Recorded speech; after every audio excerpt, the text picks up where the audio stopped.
Modern-day America has been fixated on the sins of our past and, furthermore, our greatest sin that was there at our inception: slavery. Now, this is a very touchy subject for some who come into this discussion looking only for validation for pre-prescribed beliefs, but I want to start to dissect this, and who better to start with than the leader of our Continental Army? That is, our first president, George Washington. Jumping straight in, I want to lead with and clarify that slavery is evil, and any decent person knows this. Here we are on YouTube, and I'm sure something I say will offend someone, so at least we can get that baseline understanding locked in and out of the way. Starting off, yes, George Washington had slaves. He actually inherited his first slave at the young age of 11. Talk about starting them off early. And by the time of his death, there were 317 enslaved people at Mount Vernon. When taking a step back to look at his life from afar, you can see a few things. Washington was raised at a time that slavery was not only common, but actually expected, which, understated, is a sad fact when drawn into contrast with our nation's virtues espoused today.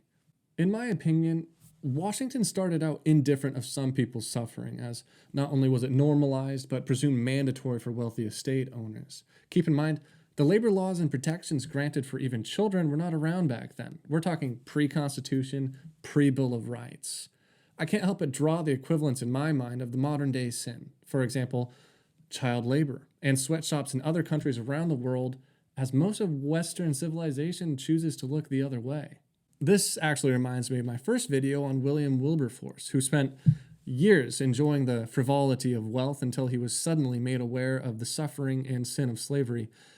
I wish I could tell you that Washington then likewise became the leader in the opposition of American slavery, but sadly that's not the case. There was an awakening, though, which would not come from a political means. Rather, he was likely influenced by his friends and his Christian faith.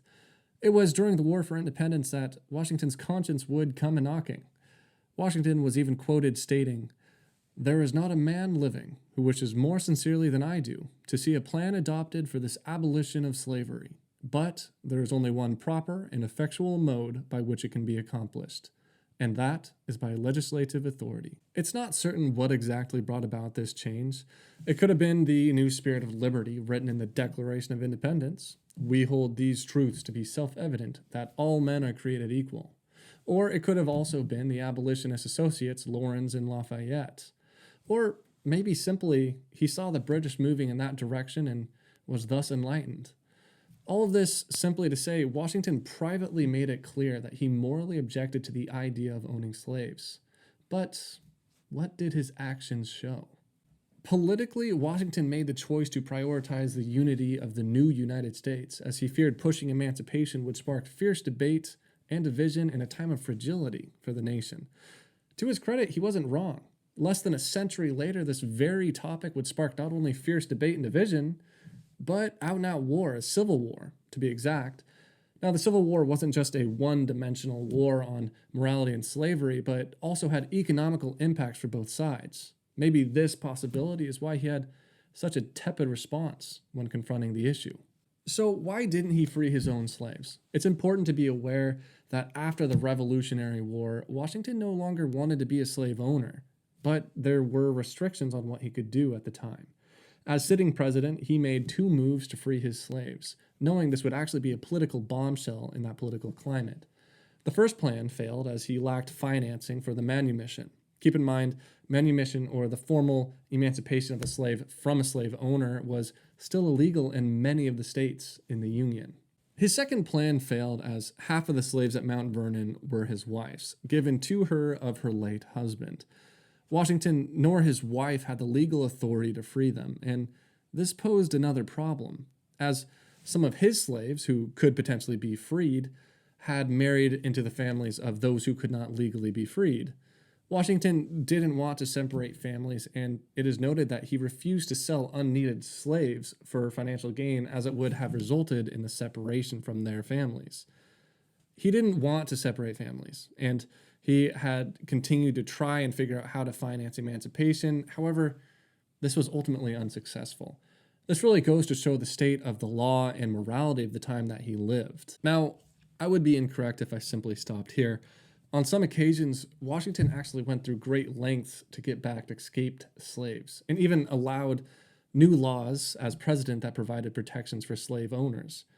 Not exactly the actions of a reformed slave owner, I'd say. So it seems there was a bit of hypocrisy. However, as time went on, Washington grew more and more opposed to slavery and actually thought that the liberation of slaves would be in keeping with the justice of the Creator, God. And it wasn't until after his death in 1799 that his will set in motion the process to free his slaves, which would actually not be fulfilled until 1801. He was, however, very specific in his will, even going to great lengths to make sure his freed slaves would not be mistreated by any dodgy legal means, such as transporting them back to their native land as quote unquote free. He made sure that they would be free on American soil as American citizens. So, what do we do with this information? Is it evidence of a flawed man? Yes. Was he a product of his time? Yes. Should we remove statues of him in disgrace for his exposed sins? I don't think so. Now, this is where people may differ, and feel free to leave an opinion in the comment section. I'd love to work through all of these issues with you. However, the way I see it is that history is rife with leaders who excelled in one way and then committed sins by today's standards. Specifically with slavery, we can look back at what we call the great societies of their time.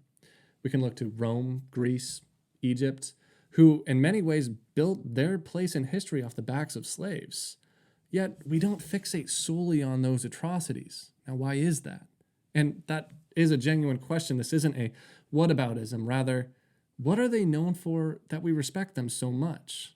Egypt has the pyramids and other monuments that are hard to explain how they even did it. Greece has philosophy, math, and great works of art that influence us to this very day. Rome was the largest empire at that point in history and had marvels of engineering, art, infrastructure. So, what about Washington? And furthermore, our founding fathers. Are they worth teaching and remembering? I think they are. They created the means for the end of slavery through the very intentional wording of the Declaration of Independence and the Bill of Rights. The easiest example is right at the beginning. We hold these truths to be self-evident, that all men are created equal, and that they are endowed by their Creator with certain unalienable rights, that among these are life, liberty, and the pursuit of happiness.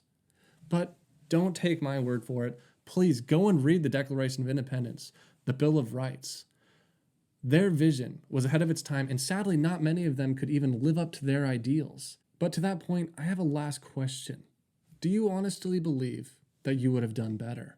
I am as much a product of my time as you are. And I guarantee that if by some magical or scientific means we transport ourselves back in time to Washington's era, we'd still have trouble taking up the fight publicly. Let alone imagine if we had been raised in a time and in a culture that was taught that slavery was common and definitely acceptable. I promise I'm almost through with this monologue. My point is this. What makes you think that you would have been the outlier to the status quo? Is there anything that you see in your life today that might be questionable to society in 200 years? Check the label on your shirt. Write it in the comments, actually. Where was it made? Do you know the conditions of that shop? Were the workers free? Were they paid a living wage? What kind of hours do they work? Do they get time off? Are they even adults? Are children actually making your clothes? Is it a safe work environment where the building is structurally sound and maybe they have basic safety such as fire exits or properly working equipment as to not injure themselves? Have you thought of any of this before? If you have, awesome and good for you. And I certainly hope that you're adjusting the way that you vote. That is with your money. Now, if you look right here, you have my high school basketball shoes. They are Nikes, as you can obviously tell, but I no longer buy Nike. That is, after high school, I looked into the moral and ethical dilemmas that goes into making their product, and I made that decision for myself. Now, perhaps you haven't thought about any of this, and that's okay, but that does mean that you may be a product of the time you live in. To that point, I think we should learn from Washington and those alike. The sins of yesterday are easy to spot and see from our high horse of modern-day society, but the sins of today, we often have trouble recognizing within ourselves. Maybe we need to have an ounce of grace when it comes to examining history. as we may hope to be viewed with the same grace someday. Hey, thanks for tuning in, and please give me a like and or subscribe. I wasn't really sure whether I should do a topic like this, as it is very touchy and this is the internet. So please give me a comment on whether you think this was good, and are there any other topics that you think I should cover? Thank you. This was some quick history.